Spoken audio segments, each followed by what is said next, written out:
ত্রিপুরার ঊনকোটি জেলার ফটিকরায় অত্যাবশ্যকীয় ৩টি দাবির উপর ভিত্তি করে ৩ ঘন্টার গণ অবস্থান করল রাজ্যের প্রধান বিরোধী দল সিপিআইএম।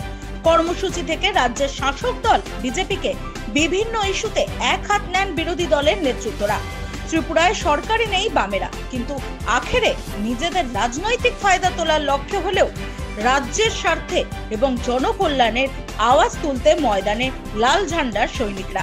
শাসকের বিরুদ্ধে বিভিন্ন ইস্যুতে রাজ্য জুড়ে আন্দোলন মুখর ক্ষমতাচ্যুত বামেরা। ত্রিপুরায় নারী ধর্ষণ বন্ধ, জিরানিয়ায় ওয়াগন ভর্তি করে নেশাদ্রব্য পাচারের ঘটনায় প্রকৃত দোষীদের গ্রেফতার এবং ত্রিপুরার সোর্স মন্ত্রী সুধাংশু দাসকে মন্ত্রিসভা থেকে বরখাস্তের দাবিতে ঊনকোটি জেলার ফটিকরায় বাজারে গণ অবস্থানে সামিল রাজ্যের প্রধান বিরোধী দল সিপিআইএম।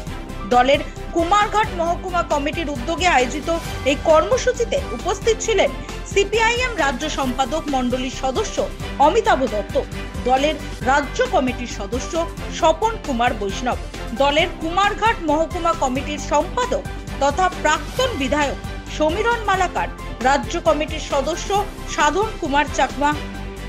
সভায় আলোচনা রাখতে গিয়ে শাসক দল বিজেপি এবং তিপ্রা মথাকে এক হাত নেন নেতৃত্বরা। দলের রাজ্য সম্পাদক মণ্ডলীর সদস্য অমিতাভ দত্ত সুর চড়ান ত্রিপুরার মুখ্যমন্ত্রীকে নিয়ে। তিনি বলেন, মুখ্যমন্ত্রী একাই সামলে নিচ্ছেন রাজ্যের 28টি দপ্তর, কারণ কাউকে বিশ্বাস করেন না মুখ্যমন্ত্রী।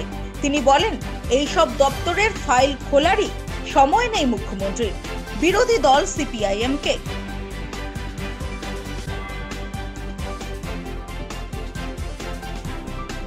ত্রিপুরায় সম্প্রতি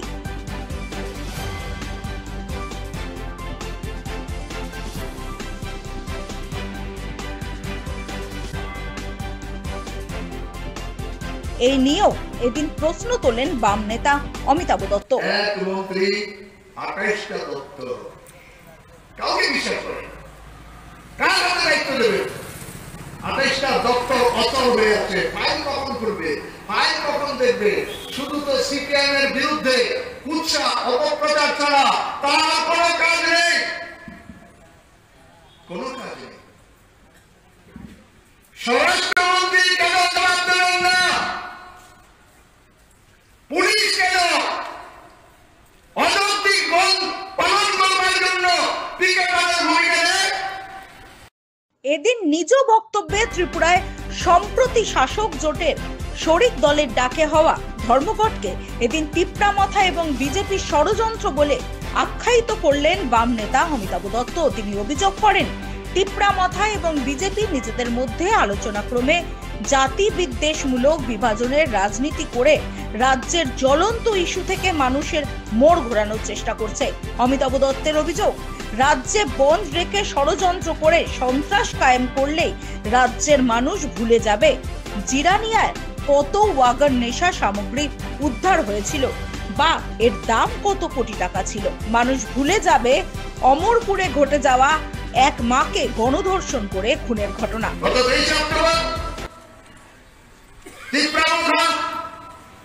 এবং বিজেপির কেন্দ্রীয় নেতৃত্বের যৌথ স্পন্সর্ড প্রজেক্ট 23 অক্টোবরের তীব্রবন ষড়যন্ত্র বন্ধ সন্ত্রাস কায়েম করো। তীব্রবনা তুমি বাঙালি বিদ্বেষী প্রচার চালাও, আর বিজেপি আমি মুসলিম বিদ্বেষী প্রচার চালাবো, বিভাজনের রাজনীতি করবো, জনগণের দৃষ্টিটাকে ঘুরিয়ে দেবো। মানুষ ভুলে যাবে ওই জিরানিয়ায় কত ওয়াগন নেশা সামগ্রী এসেছে। জনগণ ভুলে যাবে এই নেশা সামগ্রীর মূল্য 40 কোটি না 50 কোটি না 30 কোটি। জনগণ ভুলে যাবে, জনগণ ভুলে যাবে ওই অমরপুরে 72 বছরে মাকে দল বেঁধে অপহরণ করে নিয়ে গণধর্ষণ করে খুন করেছে। ভুলে যাবে, ভুলে যাবে। এদিন আলোচনা রাখতে গিয়ে রাজ্যে নারী নির্যাতন এবং শিশু ধর্ষণ প্রসঙ্গে রাজ্যে আইনের শাসন নিয়ে প্রশ্ন তোলেন বাম নেতা। উত্তর জেলার পানিসাগরে 14 মাসের শিশু কন্যাকে ধর্ষণ করে হত্যার ঘটনা প্রসঙ্গে এদিন রাজ্যের আইন শৃঙ্খলা এবং নারীদের সুরক্ষা নিয়ে প্রশ্ন তোলেন অমিতাভ দত্ত। 14 মাসের শিশু নির্দিষ্ট সময়ে তার পূর্ণতা পায়, সেই শিশুটি তখনও পূর্ণতা পায়নি। মা ডাক্তার দিতে পারছিল, মা সম্বোধন করতে পারছিল, বাবা বলতে পারছিল না, কারোর সাপোর্ট ছাড়া সে দাঁড়াতে পারছিল না, হাঁটতে পারছিল না। ফুলের সবগুলো পাপড়ি তখনও ফুটেনি। সেই শিশুটি মা মাসির তফাৎ বোঝে না, কাকা মামার তফাৎ বুঝে না। সেই শিশুটি তাকে সন্ধ্যাবেলা প্রলোভন দেখানো হলো, মাকে, মা বিয়ে হয়েছে কাছাড়ে শিবচরে রাগের খাইতে। ত্রিপুরা সোর্স মন্ত্রী সুধাংশু দাসকে নিয়ে এদিন গণ অবস্থান থেকে স্লোগানে সোচ্চার হন নেতাকর্মীরা। তারা দাবি জানান সুধাংশু দাসকে মন্ত্রিসভা থেকে বহিষ্কারের। উল্লেখ্য, কিছুদিন আগে একটি সংবাদ মাধ্যমে মন্ত্রী সুধাংশু দাস নিজেই স্বীকার করেছিলেন রাজ্যের সমস্ত জনপ্রতিনিধিরা ঠিকাদারদের কাছ থেকে কাজ দেবার বিনিময়ে অর্থ নিয়ে থাকেন। এটাই জনপ্রতিনিধিদের মূল সোর্স মানি। ফটিকরায় বাজারের প্রাণকেন্দ্রে একটানা 3 ঘন্টা চলে বামেদের এই অবস্থান।